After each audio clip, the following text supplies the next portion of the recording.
Hello, my name is Gene Monterastelli, and I am the editor of TappingQA.com. And the video that you are about to watch is an interview that I did as part of the 24 Hours of Tapping. The 24 Hours of Tapping was a free event, which was a fundraiser for the Peaceful Heart Network. The Peaceful Heart Network provides training and trauma relief tools to those in war-torn countries, as well as working with refugees all over the world. They've been able to help out over 200,000 people all over the world. After you watch this video, if you find this video something that was useful, the very easy way that you can say thank you to the guest for giving their time and sharing their expertise is to go to 24hoursoftapping.com/support and make a small contribution to support the Peaceful Heart Network. Again, that is 24hoursoftapping.com/support, and I hope you enjoy this conversation.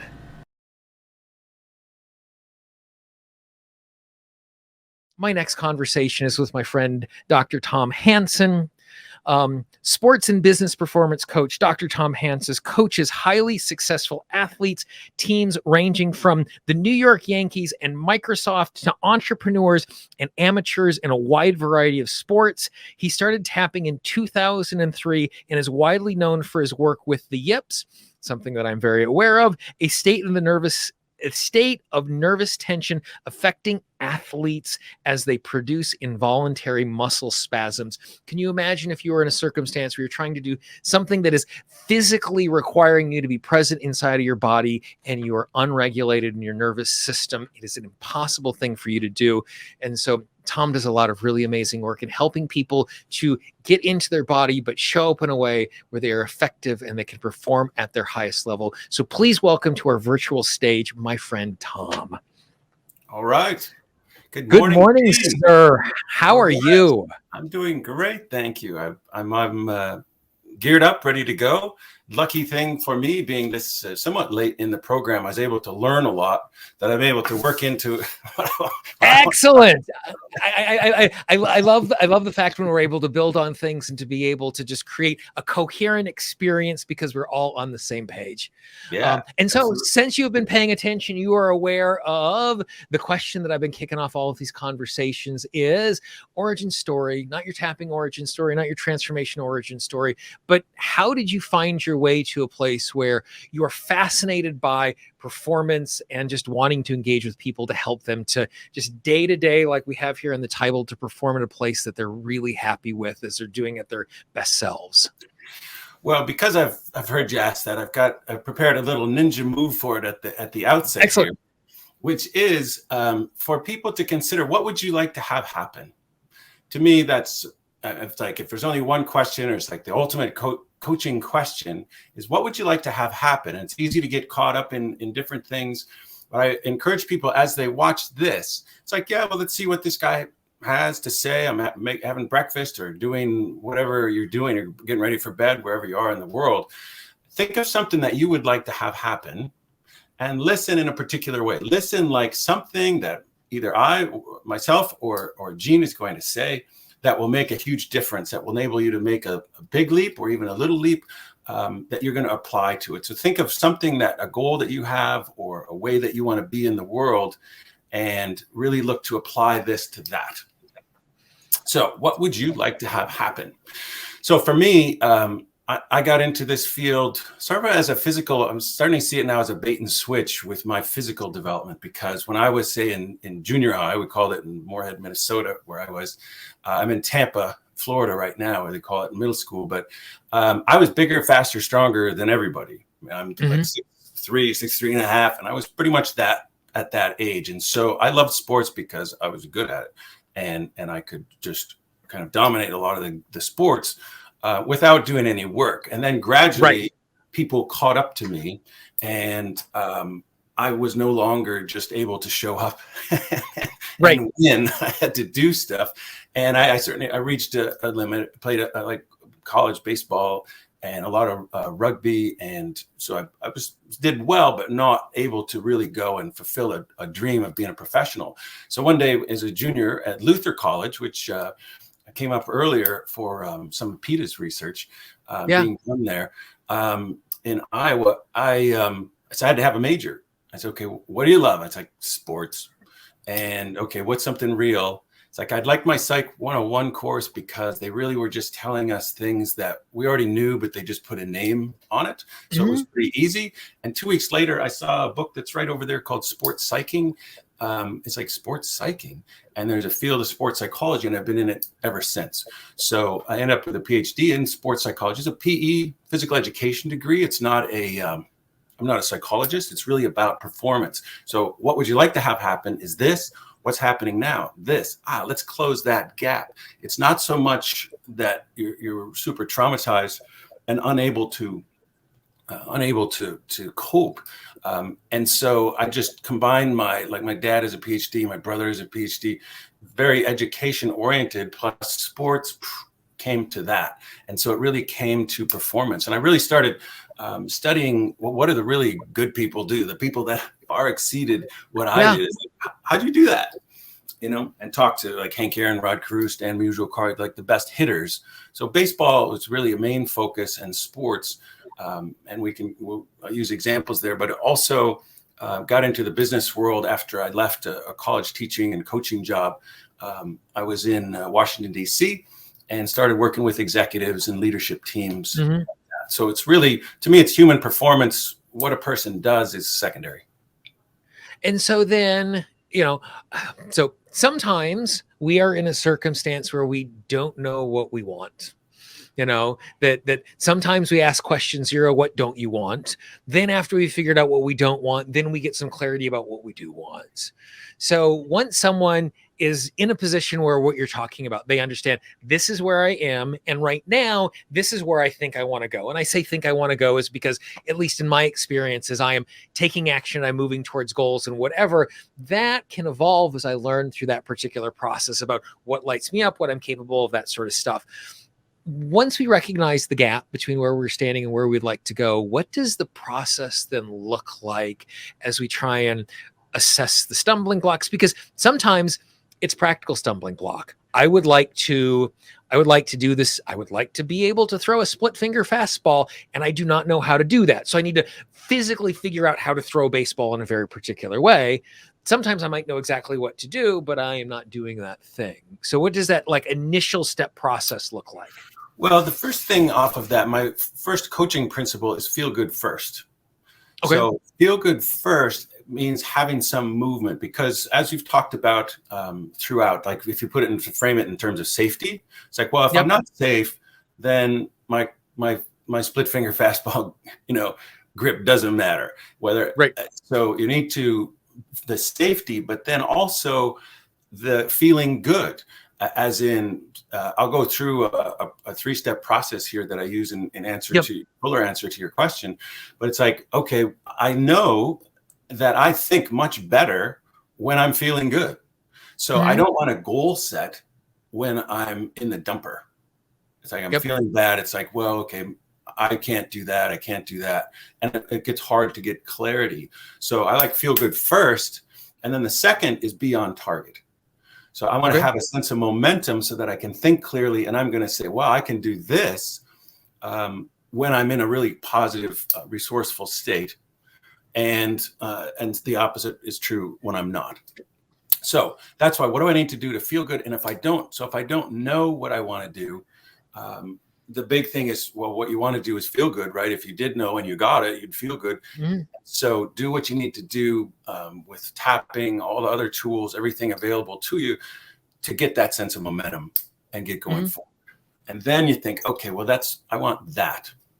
So what I do a lot with that is it ties into day-to-day tapping for performance. A big distinction for me is being a player instead of a victim. A victim is a victim of circumstances. I can't do that because of this, and it's outside forces coming in. And a player is, I'm going to generate this. This is who I'm going to be. This is what I want to do. And so it's coming from within, and I'm going to put that out. Over here, you're riding the results roller coaster. And in here, you're really on a track to being who you want to be because you've decided and you're going for it. So what to me is important for myself, certainly, and also for people I work with, is having routines, having things that you do that deliberately gets your day going. it's all too often and all too easy to, again, be a player. You roll out of bed, maybe you feel good. Oh, that's great. You go get them. And maybe you don't. But the process of performance, which is really taking what's inside of you and bringing it out into the world, calls for a deliberate creation of the day. One of just setting the tone for setting your inner dials for the day, but also overall training so that that person that you want to be becomes habitual. You ingrain the neural pathways so that you're consistently being who you want to be naturally without having to think about it. So that said, circling back to your question, three steps. One is clear. First, step one is clear. So you get up in the morning, how am I doing? And so let's do that right now, actually. Do a little clearing. You just, if it's, well, whatever time it is for you, you take an inhale, exhale, and just feel what's there. And is there anything negative? It's a little bit of it can go on what I call a safari, where you go looking for fear, you go looking for something negative, or just what's there. It's some tension, something's off, something's bugging me from yesterday, something I'm nervous about today. And let's use for clearing. Let's use the trauma tapping. And so just take a breath, exhale, and just feel what's there. It's like what's there that it maybe is getting in the way, maybe I don't want. And then just start tapping, not even saying anything, just like like they're talking about. You just tap in here, and then let's go here, wiping it off the eyebrow or the forehead here, and then let's go on eyebrow, side of the eye, under the eye. Nose and lower, I'd say one step and go nose and lower lip together. And then collarbone, under the arm. Mixing in a breath if it comes to you. And then the fingers, starting on the index, ring, middle, index, and then the thumb. And then they come back here. Take a good breath in and hold it. And exhale, let that go. And then you check in. And they go through with the official trauma tapping that we're all here for. They go through another round.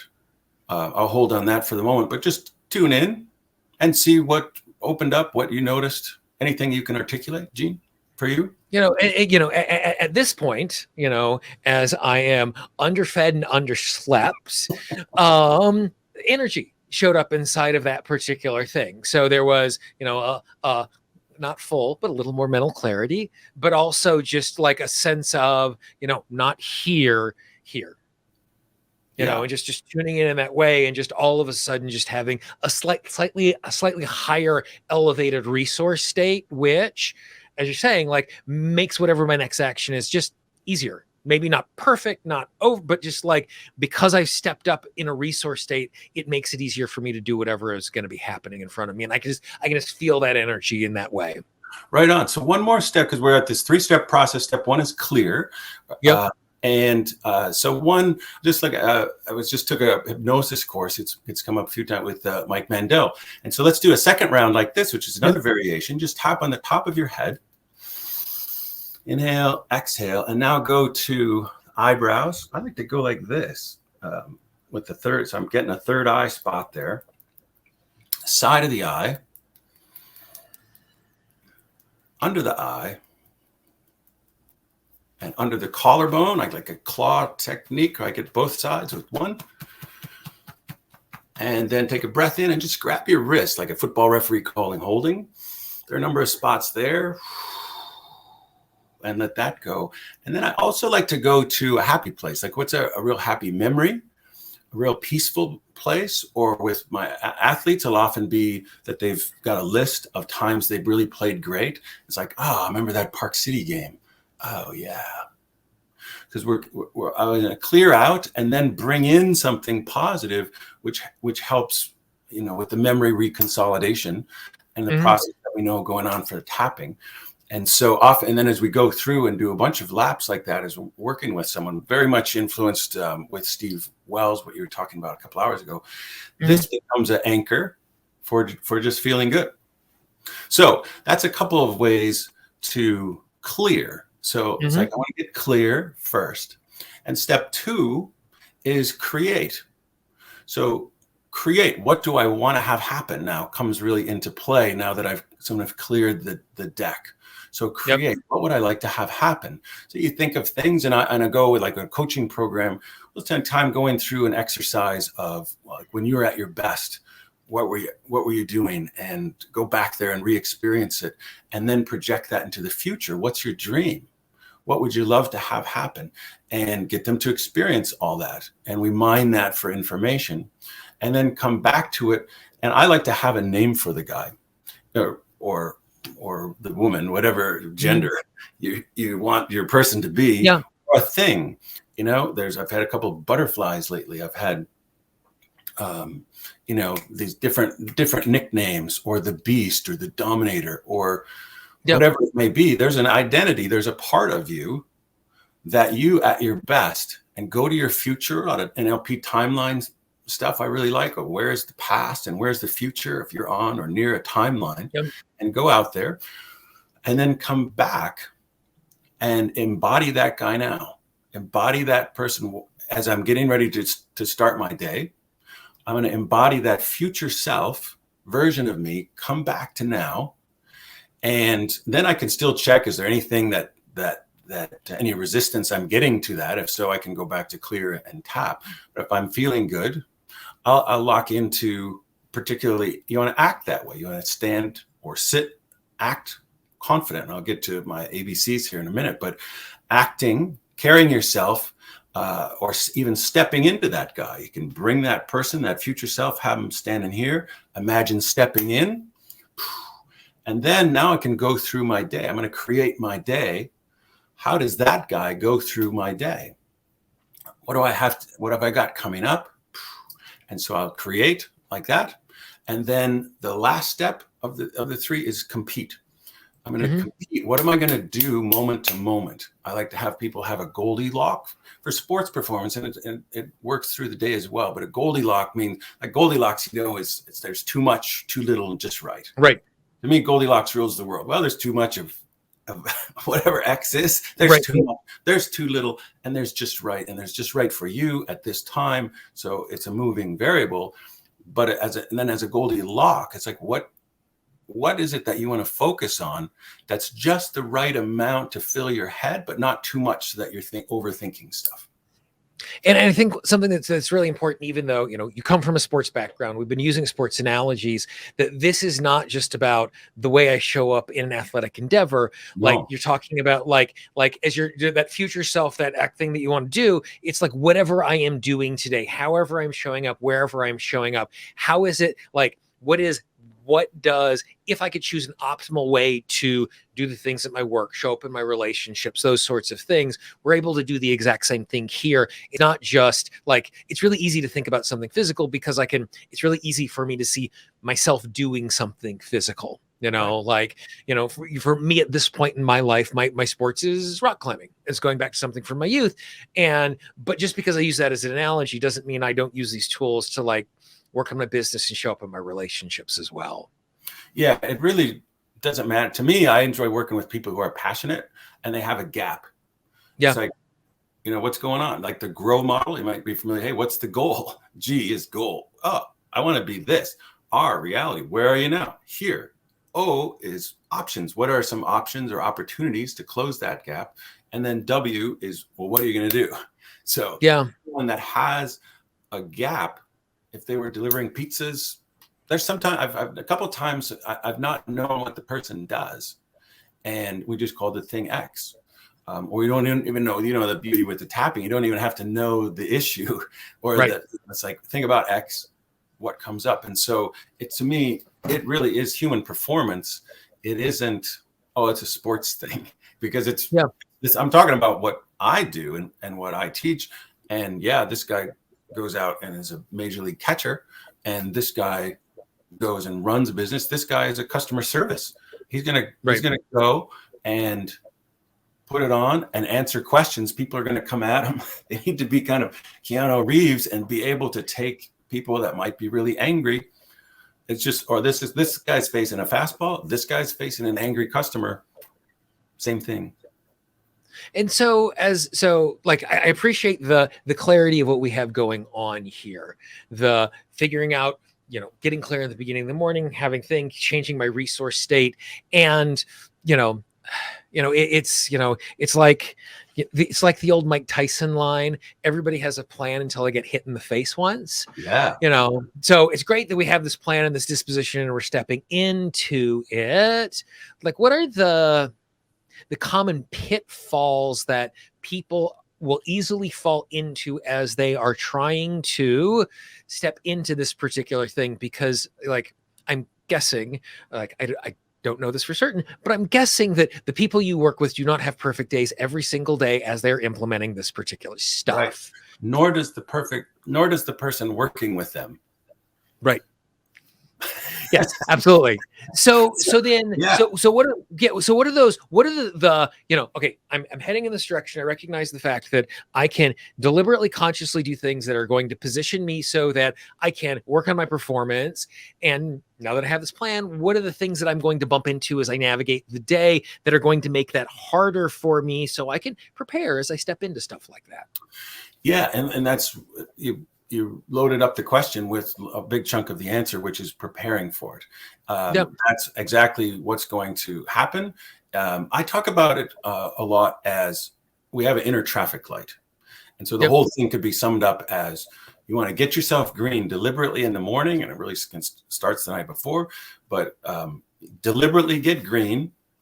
And then notice when you spiral out into yellow, it starts to speed up, and then be able to get yourself back to green as soon as you can. So that's how I language the whole thing. Deliberately get green. Don't just be a victim of your circumstance. Deliberately get feeling as good as you can, and then focus. And it ties in. Here's a chart I use. This says feel good. You want to feel as good as you can, and then focus. Oops, this way. Focus. Yep. So ideally, you're in the zone up here where you're feeling good and you're focused.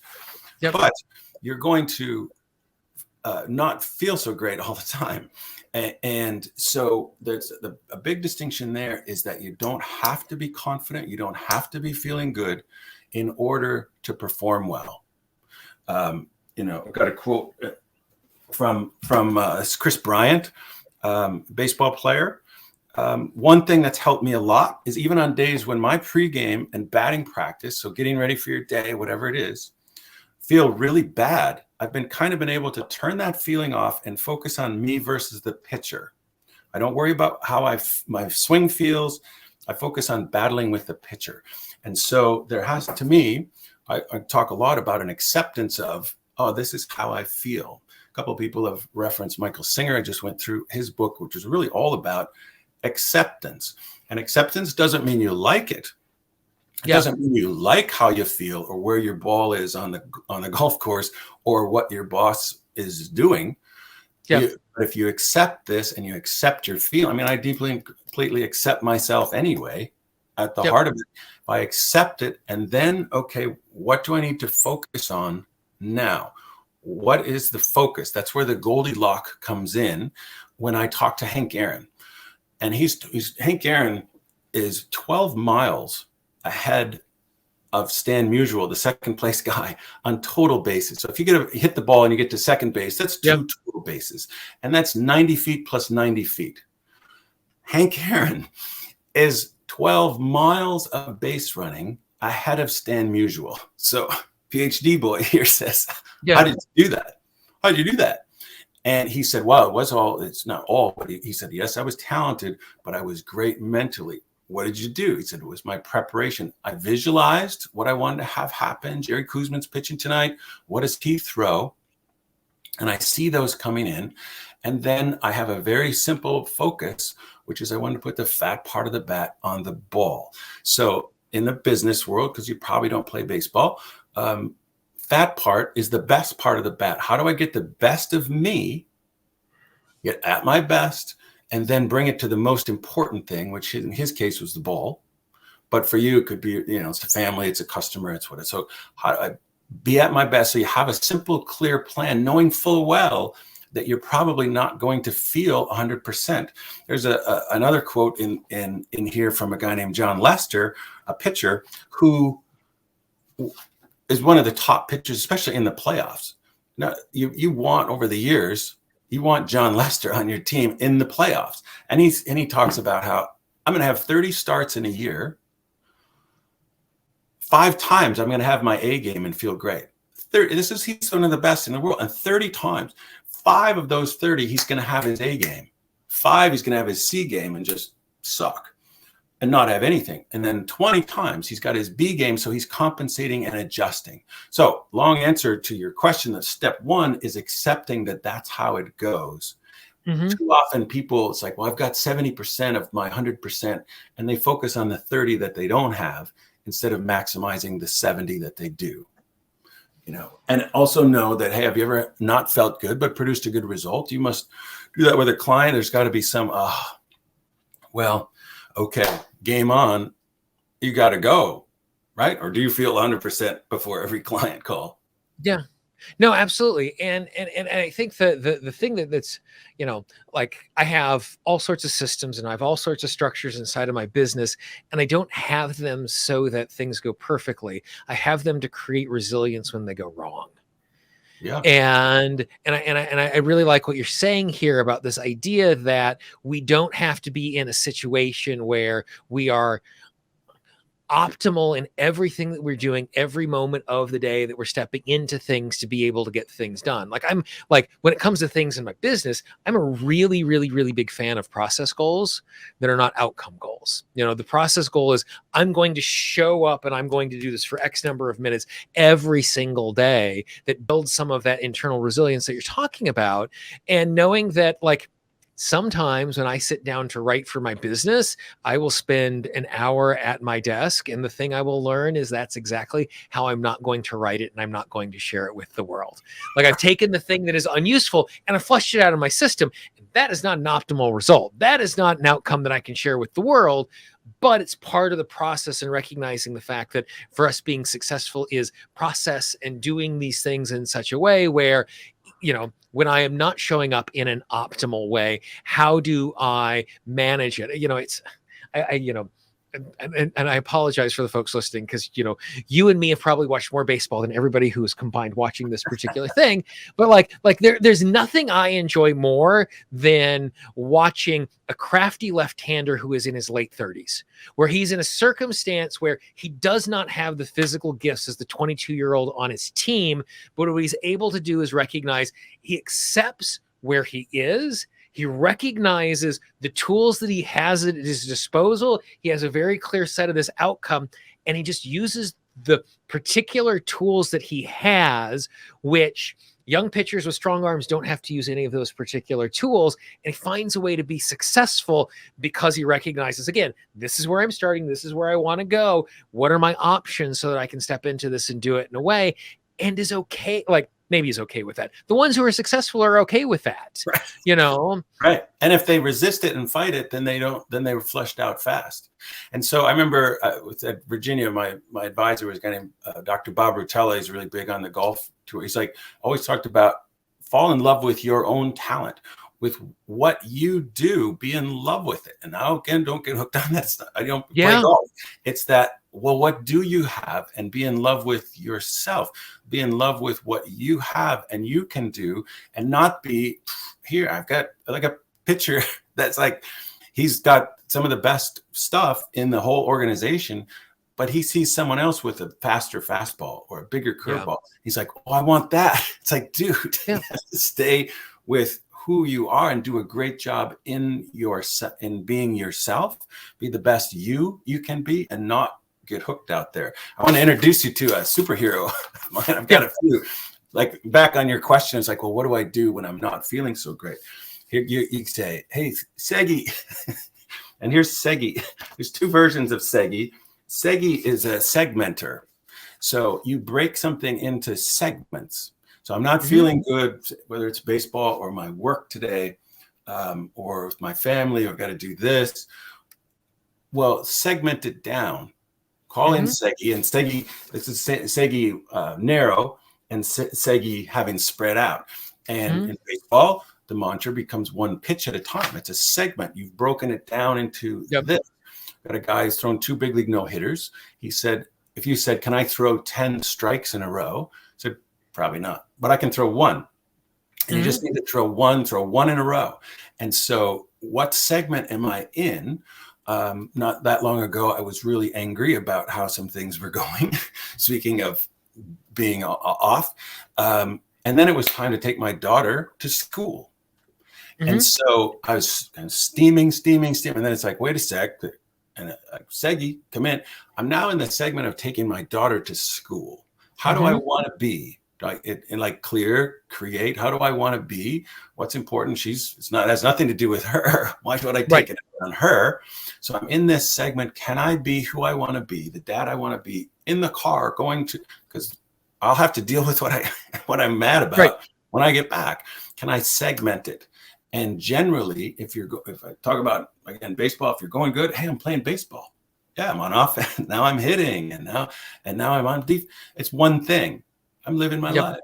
And then the more off you are, the more it's helpful to segment it down. I'm in the hole. I'm on deck. I'm walking to the plate. I'm brushing my teeth. And so if we want to get the flow state, having a clear outcome, one clear outcome, be it a process, a feeling, or an actual result, that's a great way to get into that good positive feelings. Like, oh, there's my to-do list. I've got all these things to do. I'm overwhelmed. Go to Gene and tap on. It's like, I got to do this one thing, and then tap on it and go. And as you talk about segmenting it down, I shared this yesterday at some point when I was talking to Pamela Bruner, but I have a friend of mine who segments their to-do list on a sticky notepad. And the way they segment it on sticky notepad is there's only one task on each one of the sticky notes. And so they have a pile of sticky notes next to them, but the day is literally segmented into to-do lists that are one task long. And they do the to-do and they peel it off and they throw it away, and the next task presents itself. And so because it's great to say, I'm going to segment everything. And then when I look down at my big honking to-do list, I don't segment it when I look at my to-do list. I go, oh crap, this is everything that I need to do before I walk out of my office today. And by deliberately creating those segments, not only is it easier for me to operate at peak performance because I'm only focusing on one thing, it's also easier for me to get peak performance because I'm not focusing on everything else. Like, it's not just I need to be focused, but I'm also turning off all of the distraction, which just makes it natural and easier to focus on that one thing because it's the only thing.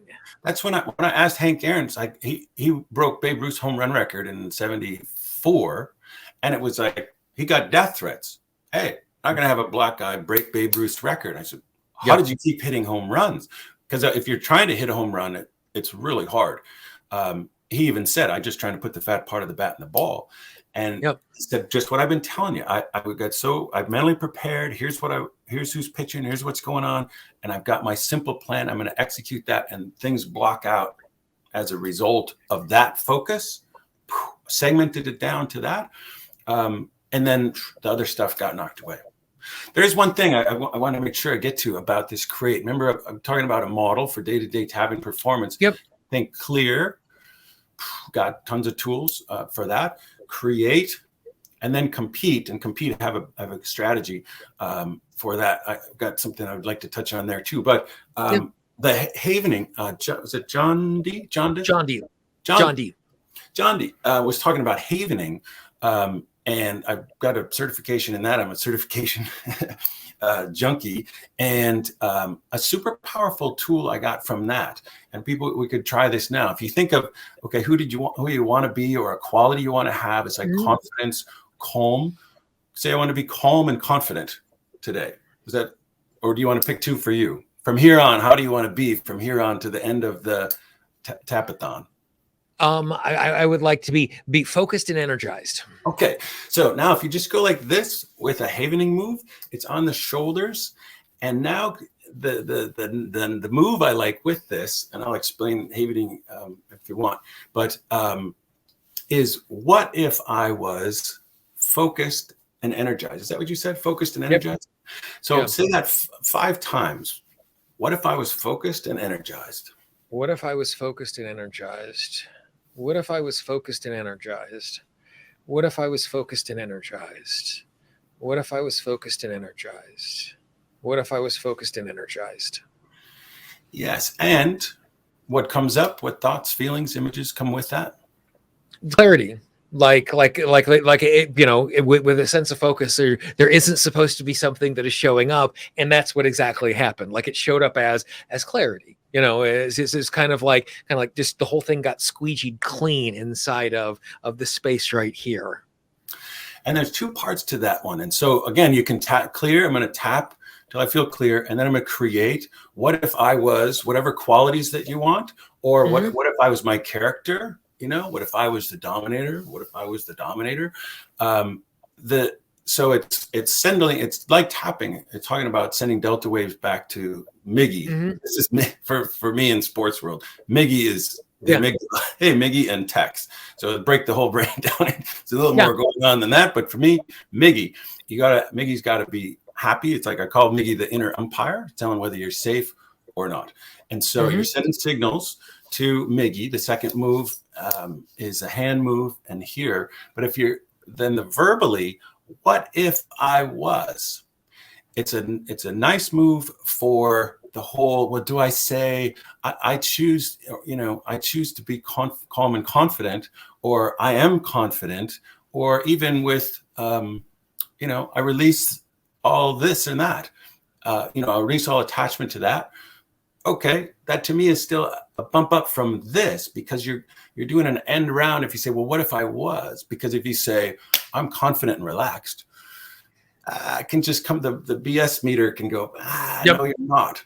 And you're up against that. I forgive I accept myself anyway. Yeah. But what if I did? What if I accepted that's an end run around that? Because, but you're not, I'm not saying I am. That's right. Saying, what if I was? Yeah. What if I were? Whatever's, and then stuff opens up, and then you can build that momentum, and then you can say, I'm focused and energized. I'm focused and energized while you're doing it, and you've got that momentum that way. And for me, that what if phrase is the one I like to use is, I'm open to the possibility that. Yeah, absolutely. I'm not claiming it. I'm not saying it's going to happen. I'm not certain it's going to happen, but I'm just open to the possibility that I'm going to be clear and energized as I go with the rest of my day. And again, we're not wrestling with that internal part of us as we're trying to get those things done as we navigate all of this stuff. Yeah, then I find it can loosen its grip, and then you can do more bold statement. Another variation I refer to as like belief duck hunting. It's like, I'm unstoppably confident. Say that. And like 0 to 10, how true does that feel? 2.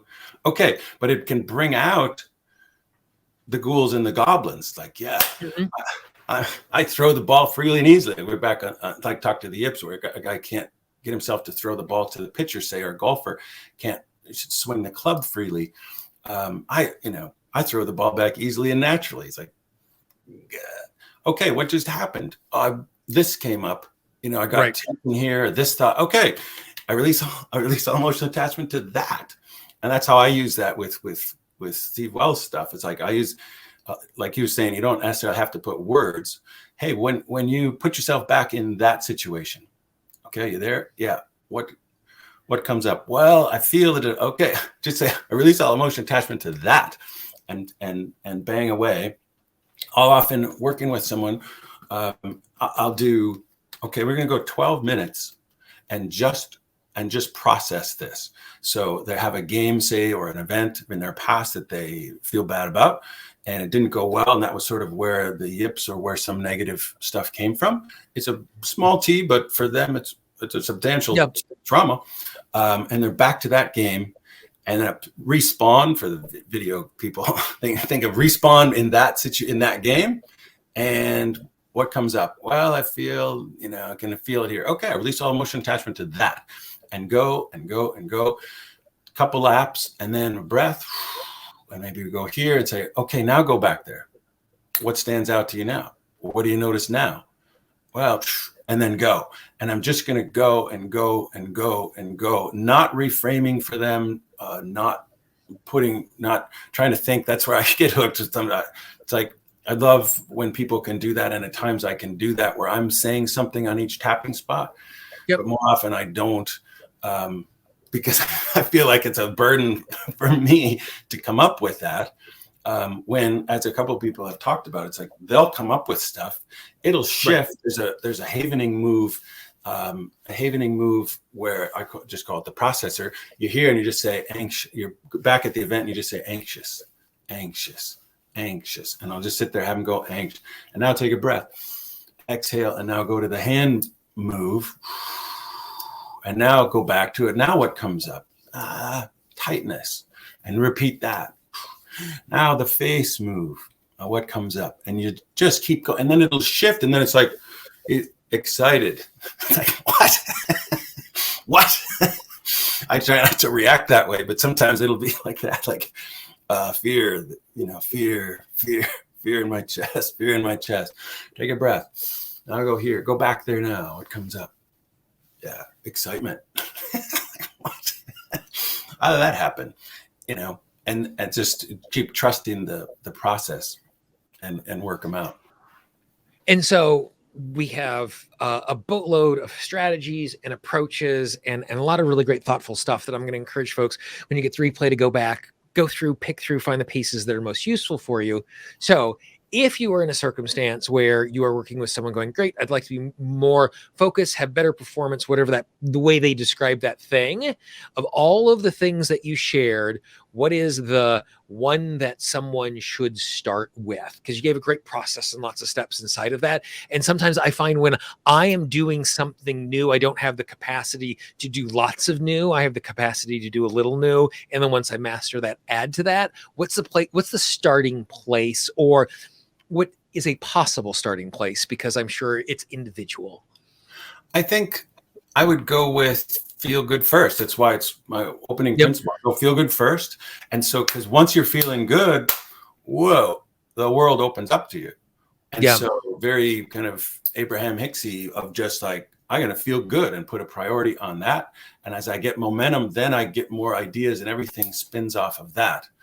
The second one then is be on target. It's like, oh, then pick a target and go. And 3 is let it go, because you're going to feel good. Then you're going to have a target. And then Darth Vader's going to show up behind you and start trying to pick you off and knock you off your track. So, but my answer would say, and I really love that idea about feel good first, because if I raise my resource state, everything's easier because I've raised my resource state. And sometimes going from angry to frustrated, like I'm likely to make poor choices out of frustrated, but I'm not going to make as bad of choices as I make out of angry. And so if the place that we're starting to have and show up in the world in the way that is better for us is just recognizing my first primary job is to make sure that I'm feeling better in my resource state and how I'm inside of my skin, then everything that comes after that's going to be a lot easier.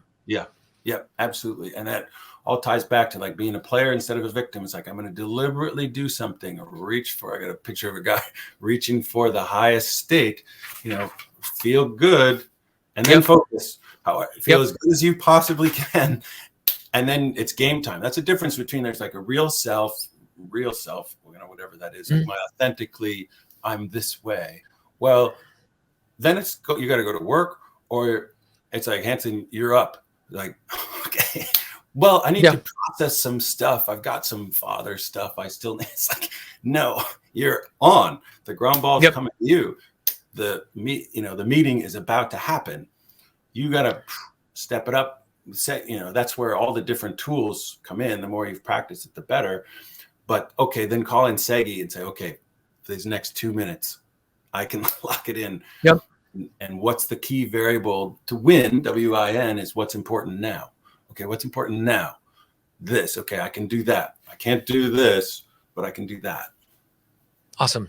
Very good. Well, Tom, thank you very, very much for not only sharing your fabulous information, but your enthusiasm and excitement for this sort of stuff. It's always easier for us to engage in stuff when the messenger is someone who is embodying what they're saying. So I really, really appreciate it. All right, you're welcome. Thank you. And I guess to wrap it around, if when you picked something, what would you like to have happen at the start? What is something that you would take? That's what kind of your question was getting to at the end. What would be the one thing?